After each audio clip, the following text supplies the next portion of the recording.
In the name of God, the compassionate, the merciful, hello everyone, and welcome to the new episode of the Fact series in which we discuss international political matters every week. This is Foad Mahdavi, and in this episode, I have the honor of being the host of David Hungerford, an American activist and a commentator in social and economic arena. We are here to discuss the U.S. social and economic crisis following the corona pandemic and the recent civil protest. Thank you for joining us, David, and good to be with you. For the first stride, I'd like to have your rich words about the brief history of the U.S. economy. Has the United States ever experienced such an economic crisis? Well, this is very definitely a Great Depression II. That is to say, an economic crisis at least comparable. In my view, it's a historical crisis of capitalism, one which puts the very existence of the mode of production in danger. And let me just add that the dynamics were understood more than a century ago by Karl Marx. Mm-hmm. Essentially, the problem is that the country is just too wealthy, and the banks have overloaded household debt. They had so much capital, overproduction of capital, that they overloaded the household sector of debt. And this is the point of vulnerability of the whole system. I see. As of the end of 2019, household debt in the United States added up to $16.1 trillion, which if you just make an average out over a statistical family, the average family in the United States, therefore, has a share of that 16 trillion amounting to more than $200,000. Mm-hmm. That means mortgage debt, car loans, credit card debt, and student debt. And I don't want to overload on the numbers, but the problem is that with a median family income of $61,000, a $200,000 debt simply cannot be carried, and you end up with torrents of default. Mm-hmm. And I'm being clear about sometimes when you talk a lot of numbers, it the listeners following. Okay, fine. So, just in 2008, the great financial collapse of 2008 was caused by overvaluing the home mortgage market. There were so many mortgage loans that were lent at rates, at levels that, oddly enough, the banks knew that the borrowers couldn't carry that much, but they were driven to loan home buyers more money than they knew that the buyers could repay, and that caused the financial collapse of 2008. And nothing was ever done, and could be done, to repair that problem. So it just got worse and worse with time. And now we are seeing the return of financial collapse in the form of Great Depression II. The torrents and torrents of defaults on car loans, on mortgages, and that destabilized the financial system.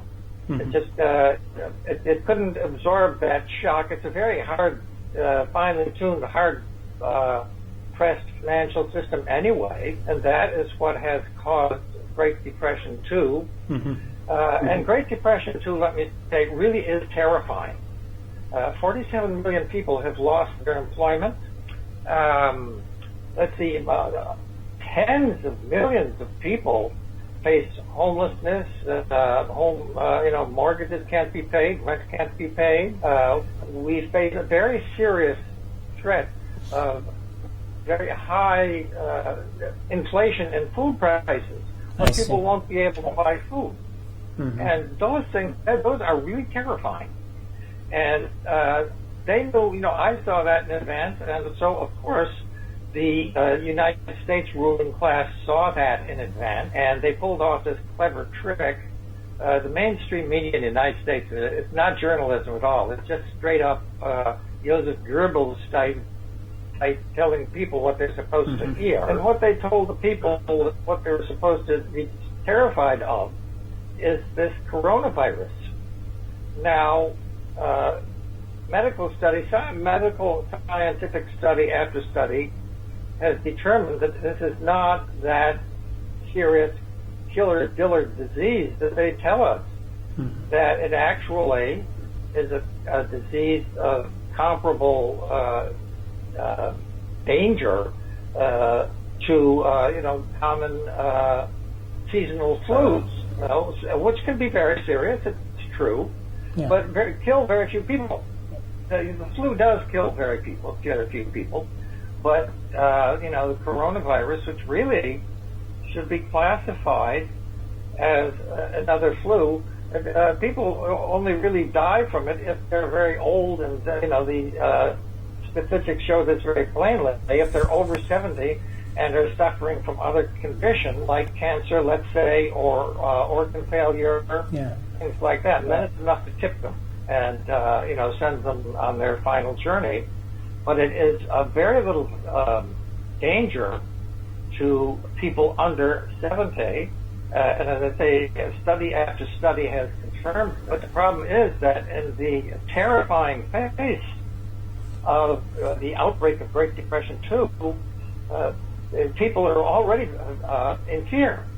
And so you can tell them, you can get away with telling them this hoax about what a terrible killer COVID-19 is. Because when people are in fear, their logical faculties, their reason is just not functioning. So I think, that is the real nature of the crisis, and it's a worldwide thing, too. I mean, why, people have asked me, why are they shutting down, and, why do we have the same thing happening all over the world? We're being told that coronavirus is the problem, and the reason why we have the worldwide phenomenon of shutdown and depression is because the banks are also heavily interlocked, so that when so huge component of the United States financial system goes down, why they all do, so they've all resorted to the same pretext, and so it's very easy to just frighten people out of their wits. And the whole problem in the United States, because this is a very dangerous situation that we're facing politically and socially. Exactly. And the whole key is, how do you overcome fear? And I think the best thing to do is that you talk about the real thing. Hey, look, what are we going to do about your job? What can be done about that?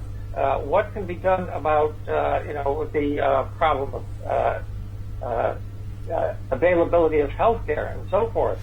And put forth rational solutions that would actually help the recovery of the economy. What are the dependencies of the U.S. economy that a tiny virus can simply sabotage this comprehensive system? Yes. Well, as I say, living here, and I won't speak for people who live in other countries, but living in the United States, all of a sudden, all this, the businesses are closed down. You're told you can't leave your house. We were told under conditions of lockdown, which was administered state by state. I live in New Jersey. The governor says you can't leave your house. You except to get food. You have to stay inside. This virus is going to kill you if you go outside. And all of these things were done that were directly counterproductive in terms of health. But since people are already, I just lost my job. That's terrible. What am I going to do? I can't pay my rent. What am I going to do? That makes people very fearful, and rightly so. Yeah. And so this, cynical bait and switch kind of thing takes place. And the mainstream media totally took this over. The mainstream media didn't bring out the general nature of the depression. And unfortunately, the progressive sector of opinion knows almost nothing of economics. By the way, the distinguished Professor Michael Hastings. I'm very glad that Professor Hastings concurs with me on that the progressive sector is weak on economics. And so the progressive sector of thought, which should be able to come to the rescue and tell the people the truth independently, is not properly equipped. They understand politics, they understand history, but politics, history, and economics are really all one thing. They're all the study of human society and its development. And if you're weak in one of those sectors, there is necessarily going to be some big problems. So that's been another contributing factor that at this point. And I think the key thing is to get the progressive sector wised up on this. Go to the intelligentsia, start there and try and get make the truth the material truth. Let's say go viral, if you'll excuse the expression. That's right. Some believe that the United States is experiencing its worst bankruptcy, and its economy is on the brink of destruction following the current situation. Do you agree with it? Oh yes, this is it's going to be a very, very difficult situation to dig out of, because it was brought on, just as Karl Marx said, by overproduction. But just to go into Marx for a second, most people understand Marx's concept of overproduction as to mean overproduction of goods. Yeah. That workers produce so much stuff that they aren't paid enough to buy it all back. But that's only one aspect.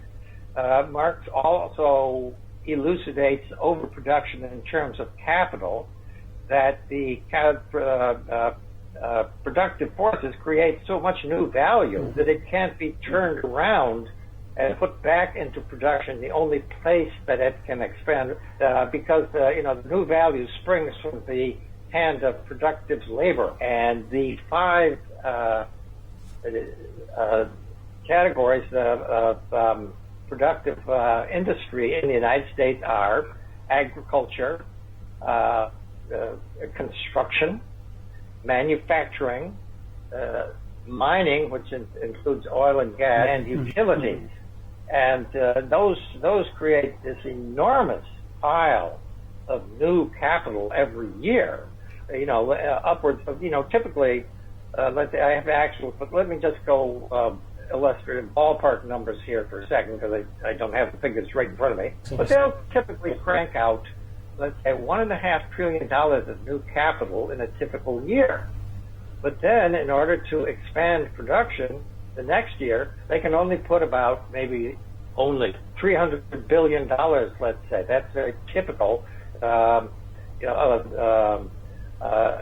at 20% of the new capital back into production, where it can in itself function as capital and by creating new value.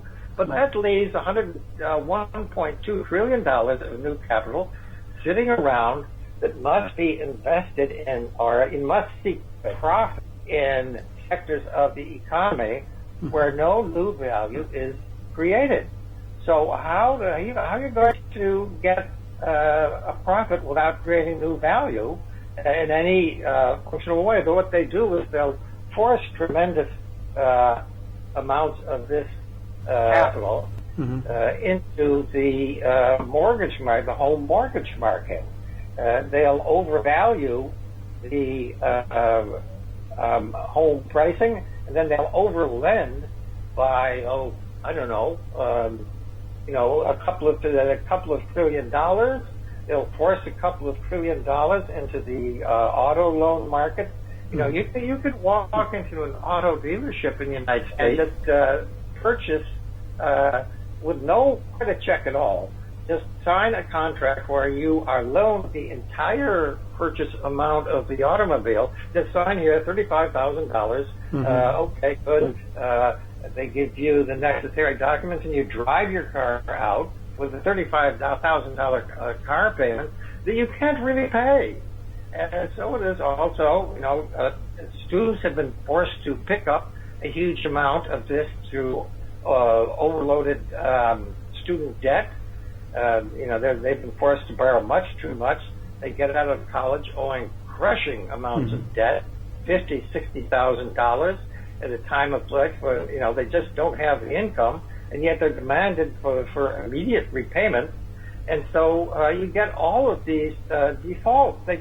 People just can't pay all of this, and it originates. Let's go back to the beginning, because the goods-producing industries create such a absolute flood of new capital, and Marx understood this dynamic. He couldn't understand. He couldn't forecast what the specific processes would be under, in future times, but he understood the dynamic a century and a half ago. So I was just going to say that the conceptual basis is not mine. It is due to Karl Marx, and the figures that I have been citing here. That I do have the actuals, and I get them from the Bureau of Economic Analysis, which is the statistical department of the United States Department of Commerce. So the conceptual basis of what I've been saying is not mine, and the numbers are not mine. The numbers are from the Bureau of Economic Analysis. They're official. So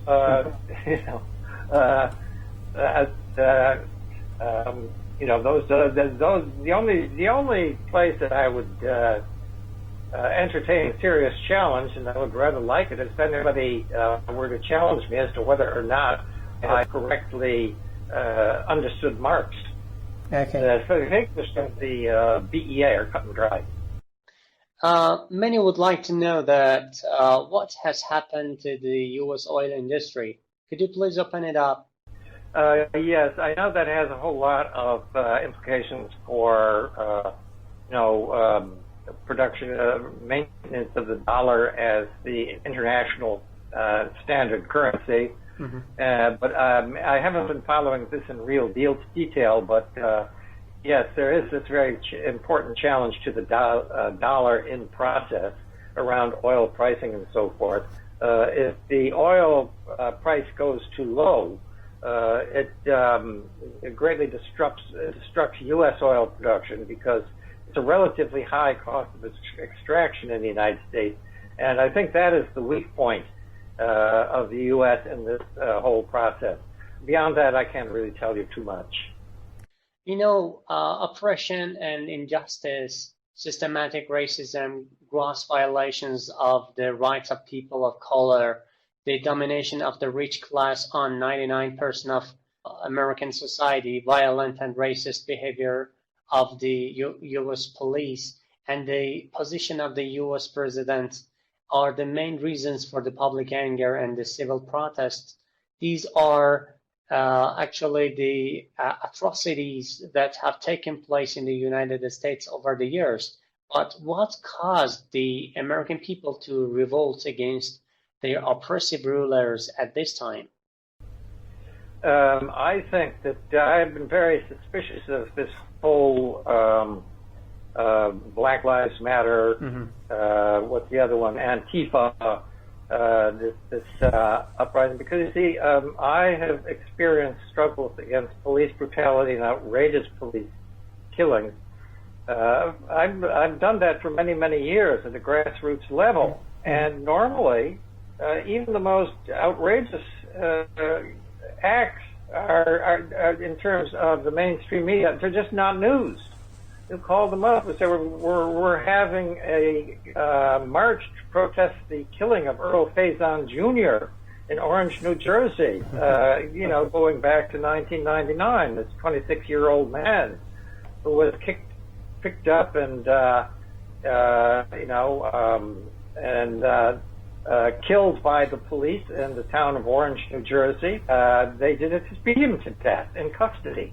And that was strictly not I belong to a grassroots organization called People's Organization, chaired by Lawrence Ham. And Mr. Ham did a really outstanding job of, just inspiring us by his own determination and so forth, that he would just not give up on this. And we had marches like weekly. One of our marches was 12 miles covering 6 townships. None of this was news. And we had to go keep at it and keep at it and keep at it through multiple stages. It took 3 years to convict 5 orange police officers. The killing was immediately dismissed by the local district attorney, by the local prosecutor's attorney, as justifiable. The officers involved were justifiable to killing. Right. So we had to get a federal indictment for civil rights, and it took us like 3 years to get that indictment. And then the judge set aside the sentencing, and this went on for 5 years before the officers finally did have to serve some time. It was the first time in the state of New Jersey that police officers had ever served a penalty for killing a civilian in the line of duty. So what I'm trying to tell you, and many other campaigns of that sort, and grassroots people's struggles are just not news. They run on determination, they run on willpower, they run on the people's heroism. They don't run on the huge media coverage and build-up that this has had. And so I've been very suspicious. I think that what's really going on is that in this very profound crisis of history, that there's a sort of a color revolution in progress in the United States. That as far as defunding the police, that's implicitly fascist, because okay, so you defund the police. What does that mean? It doesn't mean that the police there's going to be any fewer police. It doesn't mean that the police will lose their power of arrest. It doesn't mean that they will lose any of their that they'll still carry weapons. What it means is that there will simply be picked up as private agencies of various giant corporations, so that if you encounter a police officer, it's still as much of a police officer. He still is, or she is, much a police officer as ever, except the badge now reads Johnson and Johnson, or it reads IBM, or it reads Bank of America. That's the badge that the police officer will be wearing, and that's downright fascism. Yes. So I'm very suspect of this whole thing. I think there's this sort of color revolution in motion. The reaction of the American political system to the civil protests has led to claim of American democracy in critical situation to be judged by different societies. What is your assessment of this hostile reaction of the U.S. government? Yes, as I say, there's nothing democratic going on here. What we see is a very anti-democratic struggle, and it's rooted not in the people, but in the very deep divisions of the ruling class. We have a block of the rulers, the financial sector, which is globalist in its policy, and has very close ties to the military-industrial complex. And then you have a national capital interest sector, rooted much more in the production consumptive sector of the society, which is of the economy, and which is much more national in its its interests are much more confined within the natural territorial bounds of the United States, and it's a very deep and irreparable split of the ruling class. They can't fix it no matter what they do, only make it worse. Right. As reported in the world media, the recent anti-racist protests in the United States have been the most costly civil unrest in U.S. history. Could you please disclose all aspects of this cost? Well, if you refer to the response to the lockdowns and these marches and so forth that we hear, again, I would very much doubt that that is the case.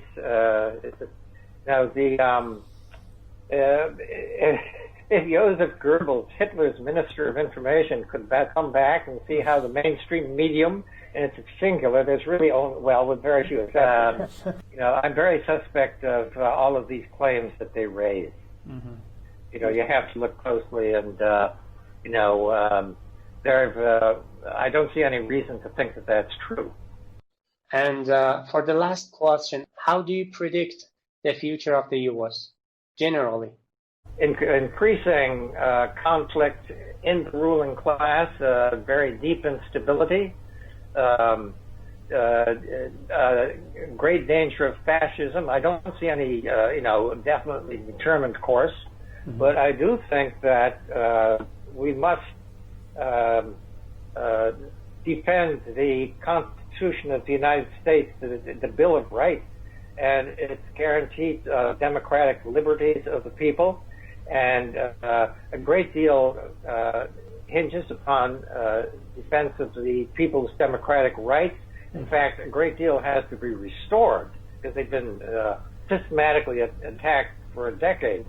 So we have to fight for the people's democratic rights, and we have to fight for economic programs of recovery from the economic collapse that will be of material benefit to the working class, like the vast expansion of the federal food stamps program. Put $300 billion into food stamps for basis of whoever needs them. Anybody who can prove the need, you get enough money to buy food, and that will be very helpful. Could even help hopefully stave off the very threatening danger of inflation of food costs and so forth. So those are the types of activities. As I say, there's an intellectual level, and then there's a programmatic level. And I hope I've sketched a few of those things out. Thank you so much. If you would like to add something more, I'm all ears. Well, let's see. Well, I think I've pretty much covered what I'd like to say. Thank you so much, and I do appreciate due to your noteworthy remarks. Thank you so much, and goodbye. Thank you. Dear audience, thank you for watching another episode of the Fact series, which was a talk with David Hungerford. Thank you so much, and goodbye.